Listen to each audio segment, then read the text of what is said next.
SI మరియు మహిళా constable సహా మరో వ్యక్తి చెరువులో దూకి ఆత్మహత్య. మహిళా కానిస్టేబుల్ శృతి మృతదేహం మరియు సొసైటీ ఆపరేటర్ నిఖిల్ మృతదేహాలు అర్ధరాత్రి 1 గంట సమయంలో లభ్యం కాగా బిక్కనూరు ఎస్ఐ సాయి కుమార్ కోసం రెస్క్యూ టీం గాలింపు చర్యలు చేపట్టింది. కామారెడ్డి జిల్లాలో సంచలన ఘటన చోటు చేసుకుంది.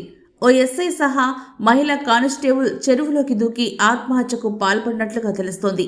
ఇద్దరితో పాటు మరొక వ్యక్తి కూడా ఆత్మహత్యకు పాల్పడినట్లుగా సమాచారం. విశ్వసనీయ సమాచారం ప్రకారం కామారెడ్డి జిల్లాలోని బిక్కనూరు ఎస్ఐ సాయి కుమార్ గత 2 రోజులుగా కనిపించడం లేదు. బుధవారం సాయంత్రం బీబీపేట పోలీస్ స్టేషన్లో కానిస్టేబుల్గా పనిచేస్తున్న శృతి ఫోన్ కూడా పనిచేయడం లేదు. ఎస్ఐతో సహా కానిస్టేబుల్ ఇద్దరి ఫోన్లు స్విచ్ ఆఫ్ రావడంతో పోలీసులు ట్రేసింగ్ చేయగా సదాశివనగర్ మండలం అడ్లూరు ఎల్లారెడ్డి చెరువు వద్ద ఉన్నట్లుగా తెలిసింది. బుధవారం రాత్రి పోలీసులు హుటాహుటిన చెరువు వద్దకెళ్లారు. చెరువు వద్ద ఎస్ఐ కారు, చెప్పులు, కానిస్టేబుల్ ఫోన్లు లభ్యమయ్యాయి. అయితే ఈ ఇద్దరితో పాటు బీబీపేట సొసైటీలో కంప్యూటర్ ఆపరేటర్గా పనిచేస్తున్న నిఖిల్ కూడా ఆత్మహత్యకు పాల్పడ్డారని తెలుస్తోంది. ప్రస్తుతం ఎస్ఐ, మహిళా కానిస్టేబుల్, సొసైటీ ఆపరేటర్ ముగ్గురు ఆత్మహత్యకు పాల్పడడం సంచలనంగా మారింది. చెరువు వద్దకు జిల్లా ఎస్పీ సిద్ధు శర్మ చేరుకొని వివరాలు తెలుసుకున్నారు.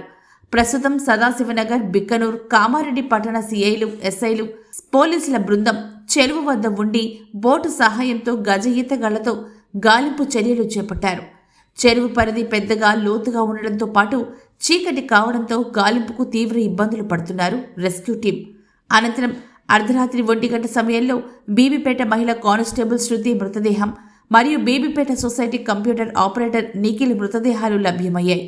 ఎస్ఐ సాయి కుమార్ మృతదేహం కోసం రెస్క్యూ టీం గాలింపు చర్యలు చేపడుతోంది. మహిళా కానిస్టేబుల్ శృతి స్వగ్రామం గాంధారి మండల కేంద్రం. 10 సంవత్సరాలుగా పోలీస్ శాఖలో కానిస్టేబుల్గా విధులు నిర్వహిస్తున్న శృతికి తల్లిదండ్రులు, చెల్లి, తమ్ముడు ఉన్నారు. పేద కుటుంబానికి చెందిన శృతి చాలా ధైర్యవంతురాలని, ఆత్మహత్య చేసుకునే పిరికితనం లేదని ఆమె సోదరుడు నటరాజ్ తెలిపారు.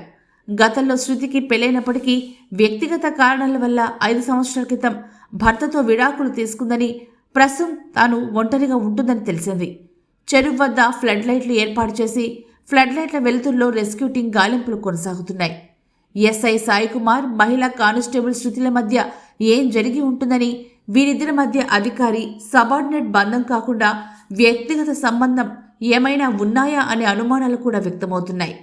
వీరి మధ్య ఉన్న వ్యక్తిగత సంబంధాల కారణంగానే భేదాభిప్రాయాలతో ఇద్దరి మధ్య గొడవలు జరిగి ఆత్మహత్యకు పాల్పడి ఉంటారేమోనని అనుమానాలు, అభిప్రాయాలు వ్యక్తమవుతున్నాయి.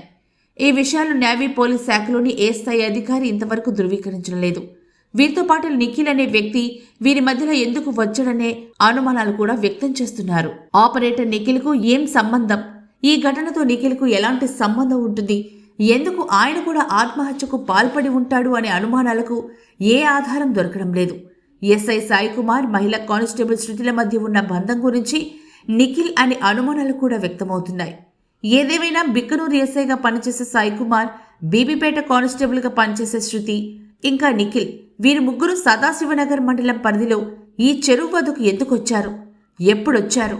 ముగ్గురు కలిసే వచ్చారా, లేదంటే విడివిడిగా వచ్చారా అనే సందేహాలకు సరైన సమాధానం దొరకడం లేదు. చెరువు వద్దకు వచ్చిన తర్వాత ఏం జరుగుంటుంది? ఈ విషయంపై చర్చ జరిగి ఉంటుంది. వీరి ఆత్మహత్యకు ప్రేరేపించిన అంత పెద్ద టాపిక్ ఏమై ఉంటుంది అనే ప్రశ్నలు ప్రతి ఒక్కరి మదిని తొలిచేస్తున్నాయి.